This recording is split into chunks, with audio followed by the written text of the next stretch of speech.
Titling act చట్టం ఇంకా అమలు చేయలేదని ఈ చట్టంపై అడ్వకేట్స్ కొన్ని అభ్యంతరాలు చెబుతున్నారని తెలిపారు రెవెన్యూ శాఖ మంత్రి ధర్మాన ప్రసాదరావు. రాష్ట్రంలో త్వరితగతిన రీసర్వే పూర్తి అవుతుందని ఆయన ప్రకటించారు. ఇంకా రూల్స్ తయారు చేయలేదు, అసెంబ్లీ చర్చించలేదని, న్యాయవాదుల సలహాలు తీసుకునేందుకు ప్రభుత్వం సిద్ధంగా ఉందన్నారు. ఆదరాబాదరాగా టైటిలింగ్ యాక్ట్ ను ప్రభుత్వం అమలు చేయదన్నారు. దేశం మొత్తం చట్టం అమలు జరుగుతుందని, సరైన టైటిల్ లేకపోతే ధనవంతుల చేతికి పేదల భూములు వెళ్లిపోతాయన్నారు. అభ్యంతరం వ్యక్తం చేస్తున్న న్యాయవాదుల ముఖాముఖి మాట్లాడడానికి అభ్యంతరం లేదన్నారు. న్యాయవాదులు విధులకు హాజరు కావాలని కోరుతున్నామన్నారు.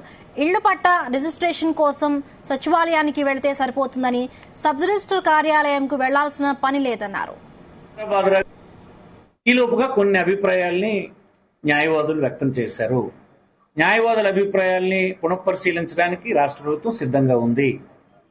వారు ఇచ్చినటువంటి సలహాలన్నింటినీ ఒక వెబ్సైట్ ని ప్రభుత్వంలో డిపార్ట్మెంట్ ఓపెన్ చేస్తుంది. వారు కూడా సలహాలు ఆ వెబ్సైట్ కి ఇవ్వచ్చు. అది త్వరలోనే తెలియజేస్తాము. ఇవన్నీ పూర్తయ్యేదాకా ఈ చట్టాన్ని అమలు చేయము. ఇందులో కొంతమంది హైకోర్టుకు కూడా వెళ్లారు. హైకోర్టులో ఉండే అంశాల్లో హైకోర్టు నుంచి వచ్చినటువంటి సలహాలు ఏంటో, హైకోర్టు నుంచి వచ్చినటువంటి డైరెక్షన్స్ ఏంటో కూడా ప్రభుత్వం పరిశీలిస్తుంది. ఇవన్నీ అయిన తర్వాత మాత్రమే ఈ చట్టం అమలు చేయడం జరుగుతుంది. ఇదేమి ఆదరాబాదరాగా ఇప్పుడు అమలు చేసే స్థితిలో ప్రభుత్వం లేదు. చట్టం అనేది దేశవ్యాప్త ప్రయోజనాల కోసం తెచ్చినటువంటిది.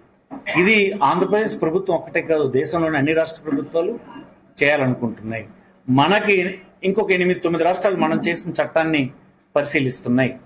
కేంద్ర ప్రభుత్వం అయితే అన్ని రాష్ట్రాలు చేయడానికి ఒత్తిడి తీసుకొస్తున్నారు. అందుకోసం మోడల్ యాక్ట్ ని పెట్టారు. ప్రపంచంలో 175 దేశాలు ఈ చట్టాన్ని తెచ్చుకున్నాయి.